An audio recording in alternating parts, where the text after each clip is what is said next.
bonjour à toutes et à tous. C'est vrai que ces casquettes sont un peu parfois complexes à porter.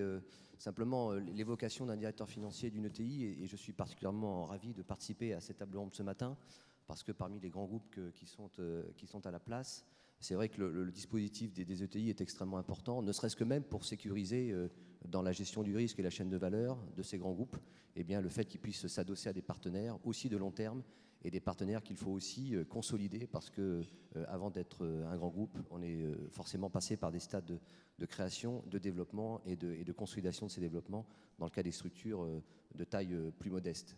Alors pour répondre à votre question, c'est vrai que finalement, nous on a ressenti la crise début 2009 où très rapidement on s'est aperçu que peut-être que nous avions imaginé, on est tout juste de sortir du cycle budgétaire, on pourrait parler aussi longtemps de la logique de cycle budgétaire, mais on a imaginé que les choses ne se passeraient peut-être pas comme on les avait prévues, et on a donc mobilisé l'ensemble des cadres de l'entreprise. Je reviens un petit peu sur ce que disait Jérôme à l'instant. Bon, Jérôme est quand même le directeur financier de l'année du trophée de la DFCG, donc il a été, c'est pour ça que je suis aussi ravi d'être à côté de lui ce matin. Ça veut dire que l'abnégation qu'il met en œuvre dans son entreprise paye, et c'est peut-être pas, j'ouvre une toute petite parenthèse, je suis assez surpris, moi, à chaque fois quand on parle de la finance avec les visages que l'on peut nous porter. Je pense qu'il y a deux finances. Il y a la finance de la spéculation, les trading de haute fréquence, etc.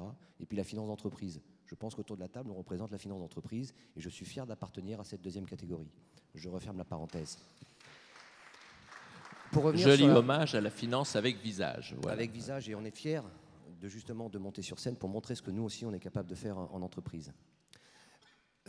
Pour revenir sur la gestion du risque, donc on a mobilisé l'ensemble des managers de l'entreprise pour les mettre en condition justement de cette perception que nous avions, nous, à la direction financière, que eh bien, la crise allait peut-être aussi nous secouer, ce qui a été le cas.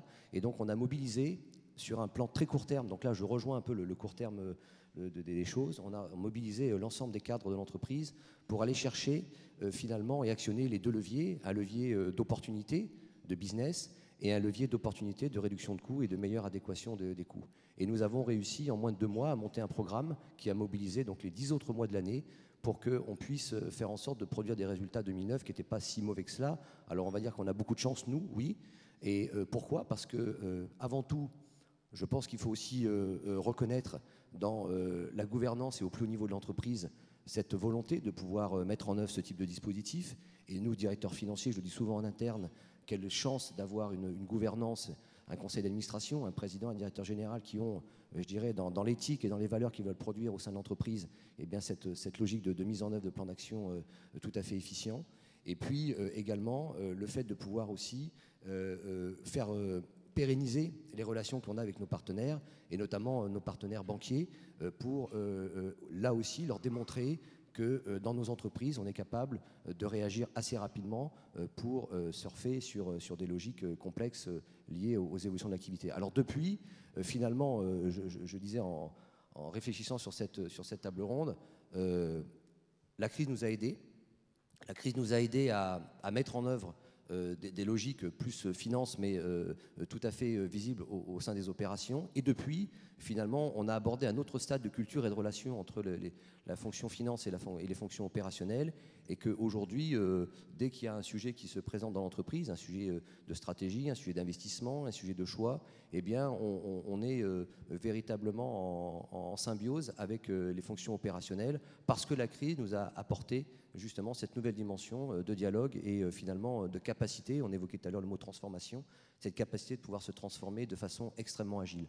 Alors après, on reviendra sur la logique du cash très rapidement pour laisser la place. C'est que la fonction finance est aussi au service du développement de l'activité, et nous avons imaginé de nouveaux modèles d'accompagnement de vente, de nouveaux modèles en matière de delivery de services et de logiciels. Bon, on parlera peut-être tout à l'heure du software as a service qui nous permet de bénéficier de rentrées de cash de façon plus efficiente. Donc voilà, donc nouveau paradigme, nouveau modèle, transformation, et peut-être que la crise nous a aidés à accélérer ces processus-là.